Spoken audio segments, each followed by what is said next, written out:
5ই আগস্টের পরে কি হলো আপনারা জানেন। ইউনূস সরকার ছিল, কলার সামনে থাকি একটা গান হইতে পারে নাই, একটা নাটক হইতে পারে নাই, লালনের গীতি হইতে পারে নাই, একটা বাউল গান হইতে পারে নাই। সবকিছু কালো শক্তি ধ্বংস করে দিয়েছিল। তারা বলেছিল কোন মুক্তিযুদ্ধ হয় নাই, 47-এর যুদ্ধ হয়েছে, আর 24-এর যুদ্ধ হয়েছে, আর 71-এ গন্ডগোল হয়েছে। আমি বলেছিলাম এই আলবদর রাজাকারের বাচ্চারা, এখনো কিন্তু ফজলুর রহমানদের মতো মুক্তিযোদ্ধারা জীবিত আছে। এই দেশে মুক্তিযুদ্ধ হয়েছে। আমি বক্তব্য দিতে ওঠার আগেই আপনি বিশেষ কারণে আমাকে বসিয়ে দিলেন, যৌক্তিক কারণে। কিন্তু এরপরেই হাউস যা হলো, এখন আমার বক্তব্য কি হবে আমি বুঝতে পারছি না। কারণ আমার মনটা খুব ভালো নেই মাননীয় স্পিকার, আমার গলাটাও ভালো না। কারণ গতকাল সারা রাত আমি ঘুমাতে পারিনি। হাওর অঞ্চলে যে বৃষ্টি হচ্ছে, যে শিলাবৃষ্টি হচ্ছে, হাওর অঞ্চলের সমস্ত ফসল তলিয়ে যাচ্ছে। একটা মাত্র ফসল, 12 মাস মানুষকে অন্যের উপরে, অন্য এলাকার উপরে নির্ভর করে থাকতে হবে তাদের পেটের ভাত পরনের কাপড়ের জন্য। আমি এই ব্যাপারে আমাদের নেতা, সংসদ নেতা এবং মাননীয় প্রধানমন্ত্রী সহ সংশ্লিষ্ট সমস্ত মন্ত্রীদের কাছে অনুরোধ করছি, হাওর অঞ্চলকে দয়া করে এবার বাঁচান। এবং প্রথমেই আমি প্রস্তাব করে নিলাম, হাওর অঞ্চলকে সঠিকভাবে বাঁচাতে হলে 35টি জেলা নিয়ে একটি হাওর মন্ত্রণালয় করতে হবে। এবং এই দাবি করে আমি আমার মহামান্য রাষ্ট্রপতির ভাষণের উপরে বক্তব্য শুরু করছি। আমি প্রথমেই শ্রদ্ধা জানাই মহান নেতা, মুক্তিযুদ্ধের ঘোষণা দানকারী, তৎকালীন মেজর, পরবর্তী সময়ের রাষ্ট্রপতি শহীদ প্রেসিডেন্ট জিয়াউর রহমানের প্রতি, আমি শ্রদ্ধা জানাই মহান নেত্রী, দেশনেত্রী বেগম খালেদা জিয়ার প্রতি, যার আহ্বানে এবং যার কারণে আমি আজকে বিএনপি করি। তিনি আজকে নাই, আমি তার আত্মার মাগফিরাত কামনা করি। আমি বক্তব্যের আগেই আমাদের নেতা প্রধানমন্ত্রী জনাব তারেক রহমান, তাকে উদ্দেশ্য করেই বলবো, মর্নিং শোজ দ্য ডে।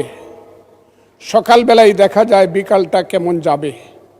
আমাদের প্রধানমন্ত্রী এই দেশের জন্য, এই দেশের উন্নয়নের জন্য প্রথম থেকেই যে কর্মসূচি নিয়ে কাজ করছেন। কালকেও যশোর থেকে উলসি খাল খনন করে তিনি এসেছেন। আমার বিশ্বাস এই দেশের মানুষের দুর্ভাগ্য দূর করে বাংলার পূর্বাকাশে নতুন সূর্য উঠবে বলে আমি বিশ্বাস করি। মাননীয় স্পিকার, রাষ্ট্রপতি ভাষণের উপরে আমার মিক্সড ধারণা আছে। আমার প্রথমেই বলতে হবে, সেই সত্য যা রচিবে তুমি, যা ঘটে তা সত্য নয়, কবি তব মনোভূমির রামের জন্মস্থান, অযোধ্যার চেয়েও সত্য যেন, বাল্মীকির কবিতা। কারণ হলো, মাননীয় রাষ্ট্রপতি যা যা বলেছেন, আমি প্রথমেই বলি 2, 3 এবং 4 নম্বর প্যারা। 2 নম্বর প্যারায় মুক্তিযুদ্ধকে উনি যেভাবে বলেছেন সঠিক বলেছেন, কিন্তু আরও বিস্তারিত হলে আমাদের প্রধানমন্ত্রী যেমন বলেন যে মুক্তিযুদ্ধকে মহিয়ান করতে হবে, মুক্তিযুদ্ধ আরও মহিমান্বিত হতো আরেকটু ইলাবোরেট করে লেখলে। কারণ মুক্তিযুদ্ধের ইতিহাস মহাসমুদ্রের চেয়েও গভীর ইতিহাস। আমি আজকে আপনার কাছে বলবো 3-4 প্যারায় মুক্তিযোদ্ধাকে যেভাবে 5ই আগস্টের সঙ্গে যোদ্ধাদের সঙ্গে তুলনা করা হয়েছে, 5ই আগস্টের যোদ্ধাদেরকে আমি ছোট করে দেখি না।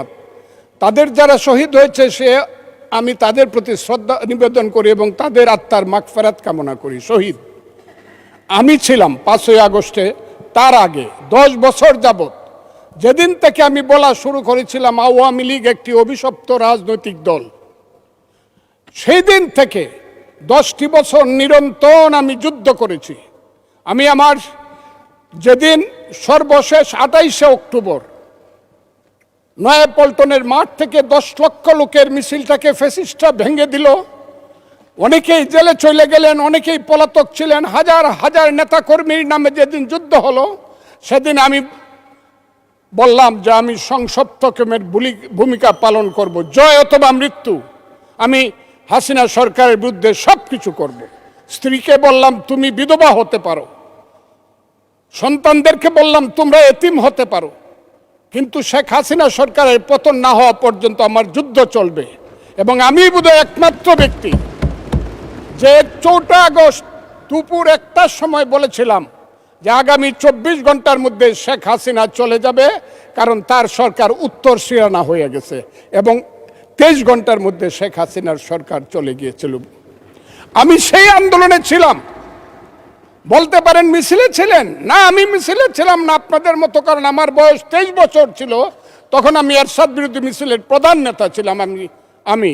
কিন্তু এখন আমার বয়স 78 বছর। আমার ছেলে ব্যারিস্টার 5 বছর আগে, আমার ছেলে ইঞ্জিনিয়ার 10 বছর আগে। তারা 5 দিন পর্যন্ত বাসায় আসেনি, তারা মিছিলে গিয়েছিল, তারা কেউ বাসায় আসেনি। কাছেই আগস্ট মাসকে আমিও খুব ছোট করে দেখি না, তবে কোনো কারণে আগস্ট কোনো বিপ্লব নয়, আগস্ট হলো গণ অভ্যুত্থান। সেই গণ অভ্যুত্থানকে যারা মুক্তিযুদ্ধ এবং মুক্তিযোদ্ধার সঙ্গে তুলনা করতে চায়, জুলাই যুদ্ধ এবং মুক্তিযুদ্ধ, তাদেরকে আমি বলবো, সবাইকে আমি বলবো, এই কথাটা বলাই অন্যায়। কারণ মুক্তিযুদ্ধ প্রশান্ত মহাসাগরের সঙ্গে ডুবার তুলনা করা যেমন, হিমালয় পর্বতের সঙ্গে টিলার তুলনা করা যেমন, মুক্তিযুদ্ধের সঙ্গে 5ই আগস্টের তুলনা করা ঠিক তেমনি। আমি আজকে খুব পরিষ্কারভাবে বলতে চাই, মুক্তিযুদ্ধ এবং স্বাধীনতা সংগ্রাম একদিনে বাঙালি জাতির হয় নাই। ওই কালকে আমাদের ভাই, আমার এক ভাই ব্যারিস্টার নৌসাদ জমির পাল বংশের কথা বলেছিল, যে পাল বংশ আজ থেকে প্রায় 1000 বছর আগে, 2000 বছর, 1000 বছর আগে বগুড়ার মহাস্থানগড় পুণ্ড্রবর্ধনের রাজধানী স্থাপন করে বাঙালির যে শাসন শুরু করেছিল, তারপরে সেন শাসন থেকে ধরে সর্বশেষ মুঘল শাসনের পরে যখন 1757 সনে মির্জাফরের বিশ্বাসঘাতকতায় সিরাজউদ্দৌলার পতন হয়েছিল, নীল সাহেবদের অত্যাচারে যখন মানুষ জর্জরিত হয়েছিল, 1770 সন যাকে বলা হয় 74-এর মন্বন্তর, সেই সময়ে যখন বাংলার 1/3 লোক না খেয়ে মরেছিল, নীল সাহেবদের অত্যাচারে যখন বাংলার মায়েরা কেঁদে কেঁদে ছড়া বলতো, ছেলে ঘুমালো, পাড়া জুড়ালো, বর্গি এলো দেশে, বুলবুলিতে ধান খেয়েছে, খাজনা দিব কিসে, ধান ফুরালো, পান ফুরালো, খাজনার উপায় কি, আর কটা দিন সবুর করো রসুন বুনেছি। সেই যে ব্রিটিশের বিরুদ্ধে যুদ্ধে বাংলার মানুষ প্রথম নেতৃত্ব দিয়েছিল, সেই নেতৃত্বের মাধ্যমেই আমরা দেশ স্বাধীন করেছিলাম। আমি আজকে আপনাদেরকে বলি, 2005 সন থেকে ধরে 8 সনে ক্ষুদিরাম মের ফাঁসি, যে ফাঁসিতে গান হয় বাংলায় আজও একবার বিদায় দেমা ঘুরে আসি, সেই প্রফুল্ল চাকির ফাঁসি, এই যে যুদ্ধ, তারপরে চিত্তরঞ্জন দাস, এরপরে 190 বছর পরে একজন বাঙালি মুসলমানের সন্তান, বাড়ি তার বরিশাল, সিরাজউদ্দৌলার পরে প্রথম বাংলার সিংহাসনে বসলো। ওই দিন দেখলাম 2 জন মন্ত্রী সাহেব বললেন উনি মুখ্যমন্ত্রী। 1937 সনে যখন শেরে বাংলার সিংহাসনে বসেছিলেন, তখন উনি প্রধানমন্ত্রী ছিলেন। সেই শেরে বাংলা ফজলুল হক, হুসেন শহীদ সোহরাওয়ার্দী, দেশ থেকে দেশান্তরে গিয়ে সুভাষ বোস, মৌলানা আব্দুল হামিদ খান ভাসানী, বঙ্গবন্ধু শেখ মুজিবুরেরা বাংলাদেশের স্বাধীনতা সংগ্রামের ভিত্তি স্থাপন করেছিল। সেই ভিত্তির উপরে দাঁড়িয়েই 1971 সনে আমাদের নেতা সেই শহীদ জিয়াউর রহমান বলেছিলেন প্রথম নিজের নামে, I Shaheed Zia, I major Zia do hereby declare the independence of Bangladesh, প্রথম নিজের নামে, পরে বঙ্গবন্ধুর নামে। আমি আজকে আপনাদের কাছে বলতে চাই, মুক্তিযুদ্ধ এত সহজ জিনিস না। আপনি যে এখানে বসে আছেন, আপনি যে সালুটি করে যুদ্ধ করেছিলেন 4 দিন, কত লোক মারা গিয়েছে, কত সন্তান শহীদ হয়েছে, একটা বন্দুকের আওয়াজ, একটা কামানের আওয়াজ সিলেটে হয়েছে, আর আমি ময়মনসিংহে বসে সেই আওয়াজটি শুনেছি। আখাউড়াতে সেই নদীতে যে যুদ্ধ হয়েছে, যে যুদ্ধে নেতৃত্ব দিয়েছে খালেদ মুশাররফ, হায়দারেরা সেই শব্দ আমার বাড়ি থেকে 100 কিলোমিটার দূরে সেই শব্দ আমি শুনেছি। ওই যে ধানোয়া কামালপুরে কর্নেল তাহেররা যুদ্ধ করেছে সেই যুদ্ধের সংবাদ শব্দ আমি কিশোরগঞ্জ থেকে শুনেছি। 11টা সেক্টর ছিল। 1 নম্বর সেক্টর কমান্ডার জিয়াউর রহমান, 2 নম্বর খালেদ মোশাররফ। জিয়াউর রহমান যখন ব্রিগেড কমান্ডার হলেন তখন কমান্ডার হলেন সেইখানে। ওই ফেনীর যুদ্ধ, জাফর ইমামদের আজকে যাই করুক তারা, বিলুনিয়ার যুদ্ধ তো আমরা বলবো না। 2 নম্বর সেক্টর কমান্ডার খালেদ মোশাররফ হায়দার, 3 নম্বর সেক্টর কমান্ডার শফিউল্লাহ, 4 নম্বর সিআর দত্ত, 5 নম্বর মীর শৌকত আলী, 6 নম্বর MK বাশার, 7 নম্বর কাজী নুরুজ্জামান, 8 নম্বর MA মঞ্জুর, 9 নম্বর MA জলিল এবং সর্বশেষ 11 নম্বর হইল কর্নেল তাহের, যার পা চলে গিয়েছিল।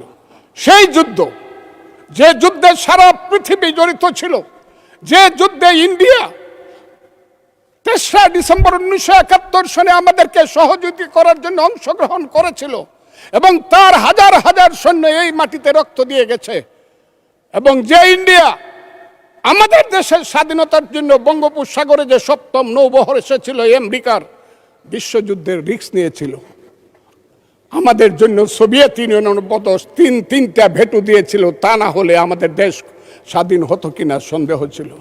সেই মুক্তিযুদ্ধের সঙ্গে যখন 1 মাসের গণ আন্দোলনকে তুলনা করা হয় তখন মুক্তিযুদ্ধকে ছোট করা হয়। আমি মনে মনে ভাবি হয়তোবা আমি মরে গেলেই ভালো হতো। আমি আজকে আপনাদের কাছে প্রশ্ন রাখতে চাই, 5ই আগস্টের পরে কি হলো? আমাকে একটু 5ই আগস্টের পরে কি হলো আপনারা জানেন। এইখানে ইউনূস সরকার ছিল, আমি শিল্পকলার সামনে থাকি। একটা গান হইতে পারে নাই, একটা নাটক হইতে পারে নাই, একটা লালনের গীতি হইতে পারে নাই, একটা বাউল গান হইতে পারে নাই। সব কিছু কালো শক্তি ধ্বংস করে দিয়েছিল। তারা বলেছিল কোন মুক্তিযুদ্ধ হয় নাই, 47-এর যুদ্ধ হয়েছে, আর 24-এর যুদ্ধ হয়েছে, আর 71-এ গন্ডগোল হয়েছে।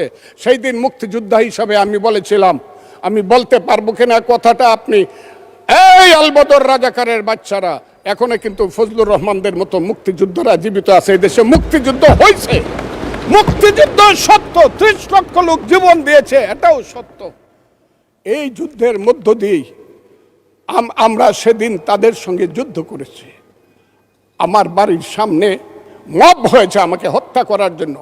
সেদিন আমি আজকের পুলিশকে ধন্যবাদ দিব, আজকের মিলিটারিকে ধন্যবাদ দিব। 10 মিনিটের মধ্যে আমার বাড়ির সামনে তারা গিয়ে উপস্থিত হয়েছে আমাকে বাঁচানোর জন্য। অনেক চক্রান্তের মধ্য দিয়ে ইলেকশন হয়েছে। সেই ইলেকশনে তারা কি করেছে, আজকে যারা আমার ডান দিকে বসে আছে তারা কি করেছে? একদিন তো আমরা ভাই ছিলাম নাকি? তারা যা করেছে সেটা কল্পনা করার মতো না। যত চক্রান্ত করেছে, সেই চক্রান্তের ভিতর দিয়ে যখন তারা প্রচার করতে শুরু করলো তারা বাংলায় 2/3 মেজরিটি পেয়ে তারা পাস করবে, আমি হতভাগা ফজলুর রহমান বলেছিলাম জামাত জোট যদি মেজরিটি পায় তাহলে আমি বিষ খাবো। এই কথাটা আমি বলেছিলাম, আমি বিষ খাবো। হ্যাঁ, কথাটা সত্য, আমি বলে যাচ্ছি। এবং তারা কোনোদিন যুদ্ধে জয়লাভ করতে পারে না, রাজনৈতিক যুদ্ধে, কারণ তাদের পূর্বপুরুষ বাংলাদেশ চায় নাই। বাংলাদেশ যদি থাকে, এই বাংলায় শুধু বেলিচা মিলিয়ার জুই ফুল ফুটে না, এদেশে রক্তগোলাপ রক্ত জবাও ফুটে। এদেশের জঙ্গলে শুধু কোকিল ডাকে না, এদেশের জঙ্গলে রয়্যাল বেঙ্গল টাইগারও থাকে। যতদিন রয়্যাল বেঙ্গল টাইগার থাকবে মুক্তিযোদ্ধা জিতবে, রাজাকার কোনোদিন এদেশে জয় লাভ করতে পারবে না। আমি চ্যালেঞ্জ করে বলে গেলাম।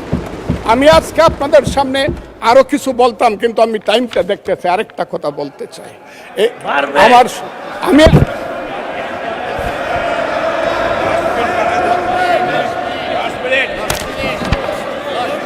আমাকে 5 মিনিট সময় দেন, আমি শেষ করে ফেলবো।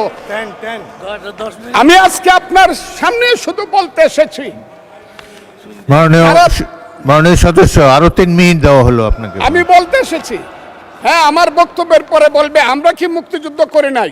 যেমন বিরোধী দলের নেতা বলেন, ওনাকে আমি অসম্মান করি না, সব সময় মাননীয় বলে কথা বলি, কিন্তু ওনার দলের লোকজন এখানে বসে আছে, তারা আমাকে ফজা পাগলা বলে কথা বলে। উনি একদিন এটা বলেন তারা নাকি সভ্য, তারা নাকি ইসলাম। এবং উনি যে বলতেছে, ওদিন বললো যে আমার দাড়ি পাকা, আমার চোখের সমস্ত পাকা। উনি আমার চেয়ে 10 বছরের ছোট। আমার বয়স 78 বছর। আমি 48 সনে জন্মগ্রহণ করেছি, উনি 58 সনে জন্মগ্রহণ করেছে। কথাটা মাননীয় সত্য না মিথ্যা? মাননীয় সদস্য, আমি ওনাকে আপনাকে কেউ এই ধরনের উক্তি করেছে আপনার সম্বন্ধে? এরকম তো সংসদে কেউ বলে নাই তো না এরকম। বলছি করেছে, আপনি কেন করেছে। নিজের টেনে করেছে বলেন করেছে প্লিজ। আছে এখানে এখানে উপস্থিত। আমি আজকে আপনাকে বলতে চাই, বলতে থাকেন, আপনি বলতে থাকেন। আচ্ছা আমি যে কথাটা বলতে চেয়েছিলাম, বিরোধী দলের নেতা বলেছেন উনি মুক্তিযোদ্ধা পরিবারের লোক এবং উনি শহীদ পরিবারের লোক এবং উনি জামাতে ইসলাম করেন। এটা ডাবল অপরাধ। মুক্তিযোদ্ধা পরিবারের লোক কেউ জামাত করতে পারে না। আর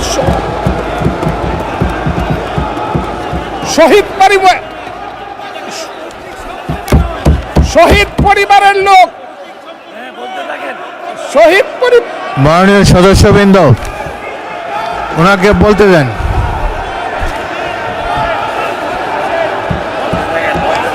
শহীদ মাননীয় পরিবারের লোক, সদস্যবৃন্দ, অর্ডার অর্ডার।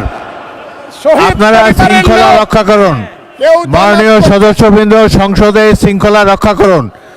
মাননীয় শহীদ সদস্য পরিবারের ফজলুর লোক। রহমান, আমি ঠিক আপনি আছে, শেষ করুন। ওনারা কষ্ট পাইতেছেন তো। বক্তব্য শেষ করুন। আমি আবারও বলে রাখলাম, শহীদ পরিবারের লোক তো জামাত করতেই পারে না, আর জামাত করলে ডাবল অপরাধ করতেছে।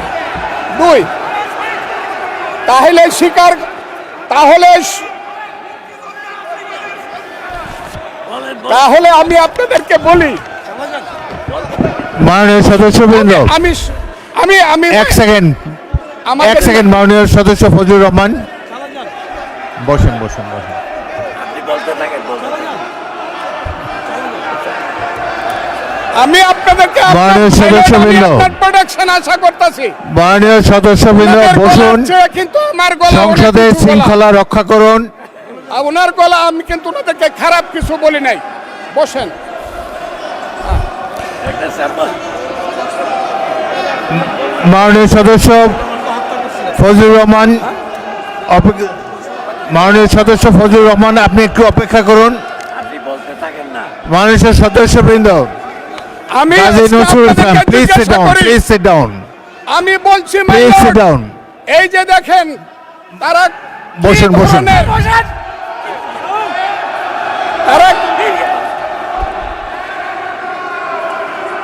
তারা কি ধরনের আচরণ করছে। আচ্ছা আজকে তাদেরকে মাননীয় জিজ্ঞাসা করি, সদস্যবৃন্দ, তাদেরকে আমি মাননীয় তাদেরকে সদস্যবৃন্দ, জানতে চাই, একটু মনোযোগ তাদের দিয়ে আমার পূর্বপুরুষ- কথাটি শোনার চেষ্টা করুন। বসে, বইয়া। মাননীয় সদস্যবৃন্দ, কাজী নজরুল ইসলাম বসুন, আমি আজকে এই বসুন বসুন। এই কথাটা স্পিকারের বলতে কথা বাধ্য শোনার হচ্ছি। চেষ্টা করুন। এই কথা মাননীয় সদস্যবৃন্দ, একটা কথা আপনারা মনোযোগ দিয়ে শুনেন। সংসদে প্রত্যেক সদস্যের, ফজলুর রহমান একটু ওয়েট করেন, একটু ওয়েট করেন। মাননীয় সদস্য ফজলুর রহমান ওয়েট করেন। Hold on for a second. একটু অপেক্ষা করুন। আমাদের নেতা জিয়াউর রহমানকে পাইলো এরা হত্যা করতো 16 ডিসেম্বরের আগে। মাননীয় সদস্য ফজলুর রহমান অপেক্ষা করুন। আমার শেষ, আমাকে Hold on for 2 minutes. দেখেন ডিস্টার্ব, আমি আর তাদেরকে বল। মাননীয় সদস্যবৃন্দ, এটি বাংলাদেশের জাতীয় সংসদ। এখানে প্রত্যেকেই নির্বাচিত হয়ে এসেছেন। প্রত্যেকেরই এখানে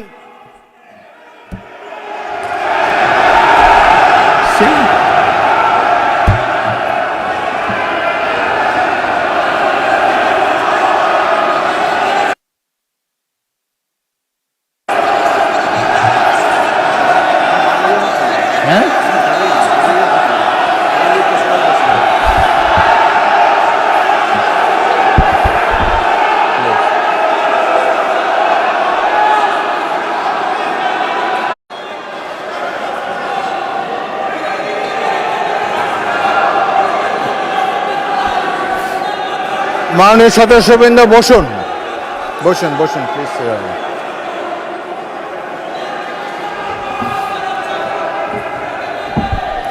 বসুন মাননীয় সদস্যবৃন্দ, বসুন বসুন বসুন।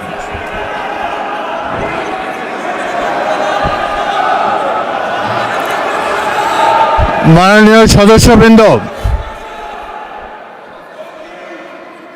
মাননীয় বিরোধী দলের নেতা, আমি বলি তারপরে আপনি বলেন। মাননীয় সদস্যবৃন্দ, এটি আপনারা সবাই, মাননীয় সদস্য ফজলুর রহমান, আপনি বসেন, আপনি বসুন, আপনার সুযোগ দেওয়া হবে বক্তব্য শেষ করার জন্যে।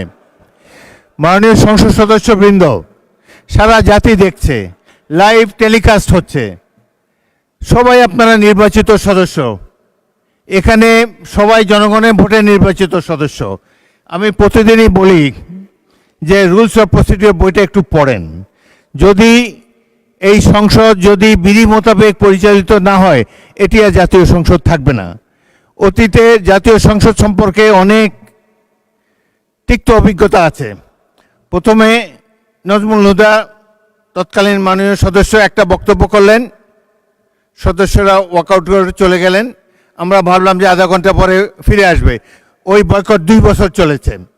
সুতরাং সামান্য কারণে উত্তেজনা সৃষ্টি করা ঠিক নয়। প্রত্যেকেরই বাক স্বাধীনতা আছে। প্রত্যেক সদস্য এখন ইভেন 370 বিধিতে দলীয় হুইপ নেগলেক্ট করে, উপেক্ষা করেও ব্যক্তিগত মতামত এখন সবাই দিতে পারেন। এখানে প্রত্যেকেরই বাক স্বাধীনতা আছে। যদি কোনো সদস্য, সরকার দলের সদস্য আর বিরোধী দলের সদস্যের মত এক হবে, এমন তো হতে পারে না। এই জন্যই একটি সরকারি দল, একটি বিরোধী দল এখানে আছে, জনগণই এভাবে নির্ধারিত করে দিয়েছে। যদি সরকারি দলের কোনো সদস্য তার বক্তব্যে আপনাদের আপত্তি থাকে, আপনারা এরপরে তো plenty of time is there, আপনারা তার বিরুদ্ধে তিনি যা বলেছেন সেই যুক্তি খণ্ডন করুন। তিনি ভুল বললে তাকে পাল্টা অভিযোগ করেন তার বিরুদ্ধে। কথা বলার সময় তো সুযোগ আছে, কিন্তু এই যে শিশুরাও লজ্জা পাবে এই ধরনের, যদি বয়স্ক শ্বশ্রুমণ্ডিত ব্যক্তি, বয়স্ক যারা অলরেডি দাদা হয়ে গিয়েছেন, তাদের নাতিরাও হয়তো এখানে গ্যালারিতে বসে দেখছে, তারা কি ভাববে এটা সম্পর্কে। আরেকটি জিনিস হলো, সংসদের স্পিকার যখন দাঁড়ায় তখন এটি অবশ্য কর্তব্য সবাই এখানে বসে পড়বেন। যদি আমাকে তো আপনারাই তো আমাকে স্পিকার বানিয়েছেন, আমি এই সংসদের কাস্টোডিয়ান, অভিভাবক। যদি চেয়ারের প্রতি এই সম্মান আপনাদের না থাকে, তাহলে জাতীয় সংসদের প্রতি মানুষের কোনো রেসপেক্ট থাকবে না আগামী দিনে। আপনারা বলতে পারেন freedom of speech is there, Fazlur Rahman সাহেব যা বলেছেন এরপরেই আপনাদের একজনকে টাইম দেব, প্রয়োজন হলে টাইম বাড়িয়ে দেব, তার যুক্তি খণ্ডন করুন। তিনি যদি অসংসদীয় কোনো কথা বলে থাকেন, সেটা আমরা পরীক্ষা করে স্পঞ্জ করে দেব, কিন্তু বক্তব্যের সময় তাকে ডিস্টার্ব করবে না। জনাব সদস্য ফজলুর রহমান, আপনি 3 মিনিটে আপনার বক্তব্য শেষ করেন, তারপর আমি বিরোধী দলের নেতার বক্তব্য শুনবো। আপনি শেষ করেন। 3 মিনিটস ফর ইউ। মিলর্ড, 1971 সনের 14ই ডিসেম্বরকে পালন করা হয় শহীদ বুদ্ধিজীবী দিবস। সেই মুনির চৌধুরী, আব্দুল আলিম চৌধুরী, শহীদুল্লাহ কায়সার থেকে ধরে শত শত বুদ্ধিজীবীকে যারা হত্যা করেছিল, তাদেরকে বলা হয় আলবদর। এবং সেই আলবদর বাহিনী কার ছিল আপনারা জানেন। আমি খুব দুর্ভাগ্য, প্রথম দিন কিন্তু মাননীয় স্পিকার আপনি জানেন এইখানে কোনো বাতি ছিল না, আমি কিছু শুনতে পারি নাই। এই হাউজে প্রস্তাব হয়েছে, তাদের ব্যাপারও শোক প্রস্তাব হয়েছে। আমি একা হইলেও এটা প্রতিবাদ করতাম, কিন্তু যেহেতু আমার দল এটা করছে আমি চুপ করেছিলাম। আমি কথাটা খুব ক্লিয়ার। কিন্তু এই সংসদ সম্পর্কে আজকে না হলো কালকে না হলো পরশু, না হলে ইতিহাসে ভুল বার্তা যাবে যদি আমরা যুদ্ধ অপরাধের ব্যাপারে আমরা সুপ্রস্তাব নেই। আমার আরেকটা কথা মিলন, পুলিশের ব্যাপারে যে ইনডেমনিটি দেওয়া হয়েছে, সেই পুলিশ 5ই আগস্ট পর্যন্ত একরকম, কিন্তু 5ই আগস্টের পরে, যেমন আমি মুক্তিযোদ্ধা কমান্ডার ছিলাম, আপনি বীর বিক্রম ছিলেন, 16ই ডিসেম্বরের পরে শত শত রাজাকার আমার কাছে আত্মসমর্পণ করছে। আমি কাউকে হত্যা করে নেই, সবাইকে জেলে পাঠিয়ে দিয়েছি, তার বিচার হোক। আমার কথা হলো 5ই আগস্ট 2024 সনের পরে এই যে এত থানা লুট হয়েছে, এত পুলিশকে হত্যা করা হয়েছে, তারা তো তখন যুদ্ধ করে নাই, তারা তো নিরপরাধ। এত অস্ত্র গেল কোথায়? স্বরাষ্ট্রমন্ত্রী নিশ্চয়ই আমার নেতা, উনিও শুনছেন, আমি কথাগুলো বলছি 5ই আগস্টের পরে যে ঘটনাগুলো হয়েছে সেগুলো তো কোনো আইনে ইনডেমনিটি পাওয়ার কথা না।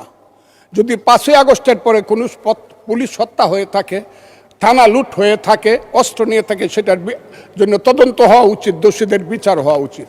আর 5ই আগস্টের আগে পুলিশ যা করেছে, তারা রাষ্ট্রীয় বাহিনী, তারা যদি অন্যায় করে থাকে, মরে গেছে, বিচার হোক। কিন্তু আমি মনে করি তারাও এই দেশের নাগরিক, পুলিশেরও মা বাবা আছে, তাদেরও সন্তান আছে, তাদের সন্তানও এতিম হয়েছে। রাষ্ট্র তাদের কাছে গিয়ে বলা উচিত, তোমার সন্তান যেভাবেই নিহত হয়ে থাক, আমরা তোমাদেরকে দেখব। আমার পুলিশের এই আইনটার ব্যাপারে হইল আমার এই কথা। আমি আজকে এই হাউজে দাঁড়িয়ে সর্বশেষ কথাটি বলবো।